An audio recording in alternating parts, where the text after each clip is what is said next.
ಅವ್ರಿಗೆ ದುಡ್ಡು ಮಾಡ್ಕೊಳ್ಳೋದಕ್ಕೆ ಒಂದು ದಾರಿ ಬೇಕು. ಟ್ರೇಡ್ ಮಾಡಿ ದುಡ್ಡು ಮಾಡೋಕೆ ಬರಲ್ಲ.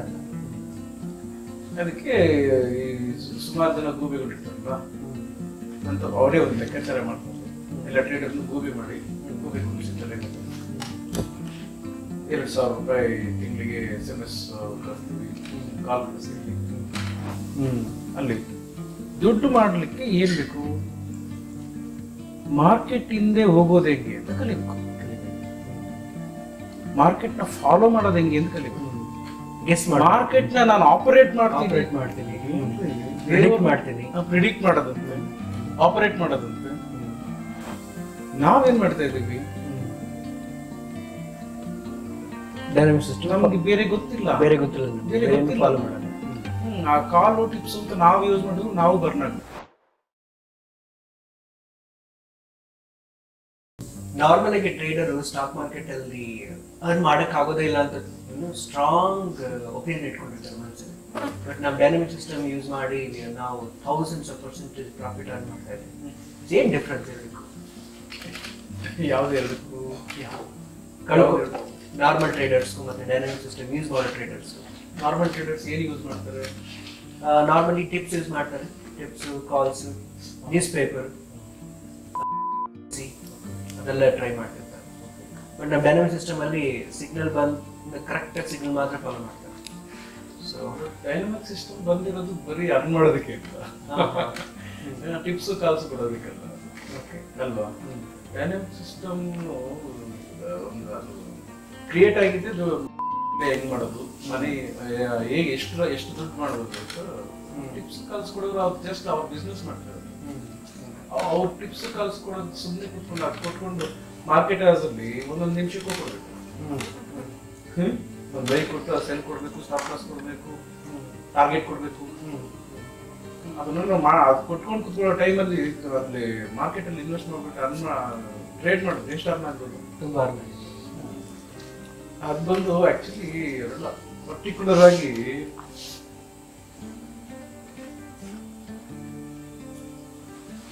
ಅವ್ರಿಗೆ ದುಡ್ಡು ಮಾಡ್ಕೊಳ್ಳೋದಕ್ಕೆ ಒಂದು ದಾರಿ ಬೇಕು. ಟ್ರೇಡ್ ಮಾಡಿ ದುಡ್ಡು ಮಾಡೋಕೆ ಬರಲ್ಲ. ಅದಕ್ಕೆ ಸುಮಾರು ಜನ ಗೂಬೆಗಳು ಇರ್ತಾರಲ್ಲ ಅಂತ ಅವರೇ ಒಂದು ಲೆಕ್ಕಾಚಾರ ಮಾಡ್ಕೊಂಡು ಎಲ್ಲ ಟ್ರೇಡರ್ನ ಗೂಬೆ ಮಾಡಿ ಗೂಬೆ ಕುಣಿಸಿದ್ದಾರೆ. 2,000 ರೂಪಾಯಿ ತಿಂಗಳಿಗೆ SMS ಕಳಿಸ್ತೀವಿ, ಕಾಲ್ ಕಳಿಸ್ತೀವಿ. ಯಾಕೆ 2,000 ರೂಪಾಯಿ? 2 ಲಕ್ಷ ರೂಪಾಯಿ ಒಂದು ತಿಂಗಳಿಗೆ ಫ್ರೀ ಟ್ರಯಲ್ ಕೊಡ್ತೀವಿ. ಫ್ರೀ ಟ್ರಯಲ್ ಬೇರೆ ಕೊಡ್ತೀವಿ. ಎಲ್ಲ ಒಂದು 2 ಟ್ರೇಡ್ ಮಿಸ್ ಆಗುತ್ತೆ, 3 ಟ್ರೇಡ್ ಮಿಸ್ ಆಗುತ್ತೆ. 10 ಕಾಲಲ್ಲಿ 8 ಕಾಲ್ ಸಕ್ಸಸ್ ಆಗುತ್ತೆ ಅಂತ ಹೇಳ್ತಾರೆ. ಅಂದ್ರೆ ಇಲ್ಲಿ ಬಿಸ್ನೆಸ್ ಮಾಡಕ್ ಹೋದವ್ರಿಗೆ ಕಾಲು ಟಿಪ್ಸು ಕೈ ಕಾಲೆಲ್ಲ ಇಟ್ಕೊಂಡೇ ಹೋಗ್ತಾರೆ. ಬೇರೆ ಕೈ ಕಾಲ ಏನಕ್ಕೆ ಇಸ್ಕೊಂಡು ಏನಪ್ಪಾ ಅಂದ್ರೆ ಸ್ಟ್ರಿಕ್ಟ್ ಆಗಿ ಮಾರ್ಕೆಟ್ ಒಳಗಡೆ ಹೋಗಿ ಅದನ್ನ ಫಾಲೋ ಮಾಡೋದಕ್ಕೆ ಒಂದು ಡಿಸಿಪ್ಲಿನ್ ಆಗಿ ಪಕ್ಕ ಗ್ಯಾರಂಟಿ ಇರೋಂಥ ಒಂದು ಏನು ಸ್ಟ್ರಾಟಜಿನ ಯೂಸ್ ಮಾಡಬೇಕು, ಇಲ್ಲ ಫಾಲೋ ಮಾಡಬೇಕು. ಆ ಕಾಲು ಟಿಪ್ಸ್ ಇಲ್ಲಿ ಇವತ್ತು ನೀವು ಫೇಲ್ ಆಗಿದ ತಕ್ಷಣ ಇನ್ನೊಬ್ರು ಸಬ್ಸ್ಕ್ರೈಬ್ ಮಾಡೋದಂತೆ. ಅದು ಫೇಲ್ ಆಯ್ತು, ಅದೊಂದು 2 ತಿಂಗಳು ನೋಡೋದು, ಇನ್ನೊಂದು ಸಬ್ಸ್ಕ್ರೈಬ್ ಮಾಡೋದು. ಇದೇ ಜೀವನ ಆಗೋದು ಕಂಪ್ಲೀಟ್. ಫೈನಲ್ ವರ್ಷಕ್ಕೆ ಲಕ್ಷಾಂತರ ರೂಪಾಯಿ ಕೊಟ್ಬಿಟ್ರು. ಇಲ್ಲೂ ಕೊಟ್ಟರು, ಮಾರ್ಕೆಟ್ಗೂ ಕೊಟ್ಟರು, ಬ್ರೋಕರೇಜ್ಗೂ ಕೊಟ್ಟರು, ಗೌರ್ಮೆಂಟ್ಗೆ ಟ್ಯಾಕ್ಸ್, ಸರ್ವಿಸ್ ಟ್ಯಾಕ್ಸ್ ಅಂತ ಕೊಟ್ಟರು. ಸೊ ಎಲ್ಲ ಕಡೆ ದುಡ್ಡು ಕೊಟ್ಕೊಂಡೇ ಬಂದ್ರೆ ಏನಾಗುತ್ತೆ? ಅದಕ್ಕೆ ಅರ್ನ್ ಮಾಡ್ತಾ ಇಲ್ಲ. ನಾವೇನ್ ಮಾಡ್ತಾ ಇದ್ದೀವಿ? ಡೈನಾಮಿಕ್ ಸಿಸ್ಟಮ್ ನಮ್ಗೆ ಬೇರೆ ಗೊತ್ತಿಲ್ಲ. ಫಾಲೋ ಮಾಡೋದು. ಆ ಕಾಲ್ ಟಿಪ್ಸ್ ಅಂತ ನಾವು ಯೂಸ್ ಮಾಡಿದ್ರು ನಾವು ಬರ್ನ್ ಆಗ್ತೀವಿ. ಸೊ ಡೈನಾಮಿಕ್ ಸಿಸ್ಟಮ್ ನ ಯೂಸ್ ಮಾಡ್ತಾ ಇರೋದ್ರಿಂದ ನಾವು ಅರ್ನ್ ಮಾಡ್ತಾ ಇದ್ದೀವಿ. ಬೇರೆ ಯಾವುದು ಯೂಸ್ ಮಾಡೋದು ಅರ್ನ್ ಮಾಡಕ್ಕಾಗಲ್ಲ. ಎಷ್ಟು ಸಾಫ್ಟ್ವೇರ್ ಇರ್ಬೋದು, ಚಾಟಿಂಗ್ ಸಾಫ್ಟ್ವೇರ್ ಇರ್ಬೋದು, ಅದು ಅನಲಿಸ್ಟ್ ಗಳಿಗೆ ಯೂಸ್ ಆಗುತ್ತೆ, ಟ್ರೇಡರ್ಸ್ ಅಲ್ಲ. ಓಕೆ, ಅನಾಲಿಟಿಕಲ್ ಸಾಫ್ಟ್ವೇರ್ಸ್ ಎಲ್ಲ ಇವಾಗ ನಾನು ಏನೋ ಒಂದು ಪ್ರಾಜೆಕ್ಟ್ ಮಾಡಬೇಕು, ಏನೋ ಒಂದು ಅನಲೈಸ್ ಮಾಡಬೇಕು, ಒಂದು ಸ್ಕ್ರಿಪ್ಟ್ ಬಗ್ಗೆ ಇಲ್ಲ ಮಾರ್ಕೆಟ್ ಬಗ್ಗೆ. ಚಾರ್ಟಿಂಗ್ ಸಾಫ್ಟ್ವೇರ್ ನಾವು ಕ್ರಿಯೇಟ್ ಮಾಡ್ಕೊಳಕ್ಕಾಗಲ್ಲ. ಅದಕ್ಕೆ ಕ್ರಿಯೇಟ್ ಮಾಡಿ ಇಟ್ಟಿದ್ದಾರೆ ಸ್ವಲ್ಪ ಜನ. ಅದನ್ನ ಇಟ್ಕೊಂಡು ನಾನು ನನ್ನದೇ ಆದ ಒಂದು ಫಾರ್ಮುಲಾಸ್ ನ ಹಾಕಿ ಒಳಗಡೆ ಟ್ರಯಲ್ ನೋಡಬಹುದು. ಅಷ್ಟು ಫೆಸಿಲಿಟಿ ಇಲ್ಲ, ಅವರೇ ರೆಡಿಮೇಡ್ ಕೊಟ್ಟಿರ್ತಾರೆ. ಅದನ್ನ ಅರ್ಥ ಮಾಡ್ಕೋಬೇಕು. ಸುಮಾರು 1000 ಬುಕ್ ಇರ್ಬೋದು ಟೆಕ್ನಿಕಲ್ ಅನಾಲಿಸಿಸ್ ಬಗ್ಗೆ.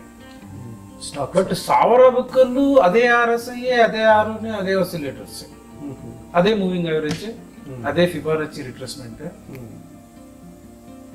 ಬೇರೆ 1000 ಬುಕ್ ತೆಗೆದ್ರು ಅದೇನೆ. ಏನಪ್ಪ ಅಂದ್ರೆ ಒಂದ್ ಬುಕ್ ಅಲ್ಲಿ 12ನೇ ಪೇಜಲ್ಲಿ ಇರುತ್ತೆ, ಇನ್ನೊಂದು ಬುಕ್ ಅಲ್ಲಿ 28ನೇ ಪೇಜಲ್ಲಿ ಇರುತ್ತೆ. Same stuff at the same time ಒಬ್ಬೊಬ್ರು ಒಂದೊಂದು ಇದು ಡಿಫ್ರೆನ್ಸ್, ಲ್ಯಾಂಗ್ವೇಜ್ ಡಿಫ್ರೆನ್ಸ್ ಅಂತ ಬರ್ತಿರ್ತಾರೆ. ಬೇರೆ ಲ್ಯಾಂಗ್ವೇಜ್ ಅವರು ಇಲ್ಲೆಲ್ಲೋ ಸ್ಟಾರ್ಟಿಂಗ್ ಅಲ್ಲಿ simple average moving 50 days simple moving average ಅಂತ ಒಬ್ಬ ಬರ್ದಿದ್ರು. ಒಬ್ಬ ಇದು ಮೂವಿಂಗ್ ಆವರೇಜು, ಇಲ್ಲಿ 50 days ಮೂವಿಂಗ್ ಆವರೇಜ್ ನ ತಗೊಂಡ್ರೆ ಹಿಂಗ್ ಮಾಡ್ಬೇಕು. ಬಟ್ ಫೈನಲಿ ದುಡ್ಡು ಹೆಂಗ್ ಮಾಡ್ಬೇಕಂತ ಬರ್ದಿಲ್ಲ, ಆವರೇಜ್ ಹೆಂಗ್ ಮಾಡ್ಬೇಕಂತ ಮಾತ್ರ ಬಂದಿದೆ ಅಷ್ಟೇ. ಅಲ್ಲಿ ದುಡ್ಡು ಮಾಡ್ಲಿಕ್ಕೆ ಏನ್ ಬೇಕು, ಮಾರ್ಕೆಟ್ ಹಿಂದೆ ಹೋಗೋದು ಹೆಂಗೆ ಅಂತ ಕಲಿಬೇಕು. ಮಾರ್ಕೆಟ್ ನ ಫಾಲೋ ಮಾಡೋದು ಹೆಂಗೆ ಅಂತ ಕಲಿಬೇಕು. ಮಾರ್ಕೆಟ್ ನ ನಾನು ಆಪರೇಟ್ ಮಾಡ್ತೀನಿ, ಪ್ರಿಡಿಕ್ಟ್ ಮಾಡೋದಂತೆ, ಆಪರೇಟ್ ಮಾಡೋದಂತೆ. ಒಂದು ಕಂಪನಿ ಸ್ಟಾಕ್ಸ್ ನ ಆಪರೇಟ್ ಮಾಡಬಹುದು, ಮಾರ್ಕೆಟ್ ನ ಆಪರೇಟ್ ಮಾಡಕ್ಕಾಗಲ್ಲ. ಅದು ಏನು ಕಂಪನಿಯವರು ಇದಾರಲ್ಲ, ಅವ್ರ ಹತ್ರ ಸುಮಾರು 55% ಸ್ಟೇಕ್ ಇರುತ್ತೆ. ಜೊತೆಲಿ ಅವ್ರ ಫ್ಯಾಮಿಲಿಲೇ ಇರುತ್ತೆ ಸುಮಾರು ಸ್ಟಾಕ್ಸ್. ಅದನ್ನ ಇಟ್ಕೊಂಡು ಸ್ವಲ್ಪ ಮ್ಯಾನಿಪುಲೇಟ್ ಮಾಡಬಹುದು ಸ್ಟಾಕ್ಸ್ ಅಲ್ಲಿ. ಮಾರ್ಕೆಟ್ ಅಲ್ಲಿ ಏನ್ ಮಾಡಬೇಕು, ಮಾರ್ಕೆಟ್ ನಲ್ಲಿ ಏನು ಪ್ರಿಡಿಕ್ಟ್ ಮಾಡಕ್ಕಾಗಲ್ಲ, ಥಿಂಕು ಮಾಡಕ್ಕಾಗಲ್ಲ. ಅಷ್ಟರಲ್ಲಿ ಫಾಸ್ಟ್ ಮೂವ್ ಆಗುತ್ತೆ, ಇವರೇ ಹೋಗ್ಬಿಟ್ಟಿರ್ತಾರೆ. ಅದಕ್ಕೆ ಬೆಸ್ಟ್ ವೇ ಏನಪ್ಪಾ ಅಂದ್ರೆ ಜಸ್ಟ್ ಮಾರ್ಕೆಟ್ ನ ನಾವು ಫಾಲೋ ಮಾಡ್ಕೊಂಡು ಬೆಸ್ಟ್. ಏನ್ ಬೇಕು ಎಲ್ಲ ಕೊಡುತ್ತೆ ಮಾರ್ಕೆಟ್. ಸೂಪರ್. ಇನ್ನೊಂದು ತಪ್ಪೇನಪ್ಪ ಮಾಡ್ತಾರೆ, ಇದೆ ಸಿಂಪಲ್. ಬ್ರೋಕಿಂಗ್ ಫರ್ಮ್ ಹೋಗೋದು, ಅವ್ರ ಹತ್ರ ಹೋಗಿ ಅವ್ರ ಹತ್ರ ಅಡ್ವೈಸ್ ಕೇಳೋದು, ನೋಡೋದು, ಖರ್ಚಿ ಏನ್ ಹೇಳಿದ ಅಂತಾನೆ ಅರ್ಥ ಆಗಲ್ಲ. ಅವನು ಎಲ್ಲಾ ಹೇಳ್ಬಿಡೋ ತರ ಇದ್ರೆ ಪಾಪ ಅಲ್ಲಿ ಯಾಕೆ ಎಂಪ್ಲಾಯ್ ಯಾಕೆ ಕೂತಿರ್ತಾನ ಅವನು ಅಲ್ವಾ? ಇಡೀ ಮಾರ್ಕೆಟ್ ಅವನ್ ಹೇಳಿ ನಡೆಯೋದಿದ್ರೆ, ಇಲ್ಲಿ ಬರೋರೆಲ್ಲ ಹೇಳೋದು ನಡೆಯೋದಿದ್ರೆ ಅವ್ರು ಯಾಕೆ ಅಲ್ಲಿ ಕೆಲಸ ಮಾಡ್ಬೇಕು? ಎಲ್ಲರೂ ದಿರುಬಾಯಿ ಮನೆ ಆಗ್ಬಿಡ್ಬೋದು ಅವ್ರಲ್ಲ ಅಲ್ವಾ? Just common sense. Warren Buffett ಜೊತೆ ನಾವು ಕೂತ್ಕೊಂಡ್ಬಿಡ್ಬೋದು ಅಲ್ವಾ? ಕಾಮನ್ ಸೆನ್ಸ್ ಅಲ್ವಾ ಅದು? ಕರೆಕ್ಟ್. 20 ವರ್ಷ 30 ವರ್ಷ ಎಕ್ಸ್ಪೀರಿಯನ್ಸ್ ಅಂತ ಟ್ರೇಡಿಂಗ್ ಅಲ್ಲಿ. ಬಟ್ ಒಂದ್ ಶಾರ್ಟ್ ಸೆಲ್ಲಿಂಗ್ ಅಂದ್ರೆ ಹಂಗಂದ್ರೆ ಏನು ಅಂತ ಕೇಳ್ತಾರೆ. ಬೈ ಮಾಡಿದ್ರೆ ಸೆಲ್ ಮಾಡಕ್ಕಾಗತ್ತೇನ್ರಿ? ಈ ತರ ಎಲ್ಲ ಕಥೆ ಬಿಡ್ತಾ ಇರ್ತಾರೆ. ಯಾರು ಲಾಸ್ ಮಾಡ್ಕೊಂಡ್ರು? ಫಂಡಮೆಂಟಲ್ ನೋಡಿದವ್ರು ಲಾಸ್ ಮಾಡ್ಕೊಂಡ್ರು. ಇದು ಏನಾಗುತ್ತೆ, ಸಿಸ್ಟಮ್ ನೋಡಿದವ್ರು ಯಾರು ಲಾಸ್ ಮಾಡ್ಕೊಂಡಿಲ್ಲ. ಫಂಡಮೆಂಟಲ್ ನೋಡ್ಬೇಕಾಗಿರೋದು ಬೇರೆ ಯಾರು ಟ್ರೇಡರ್ ಅಲ್ಲ.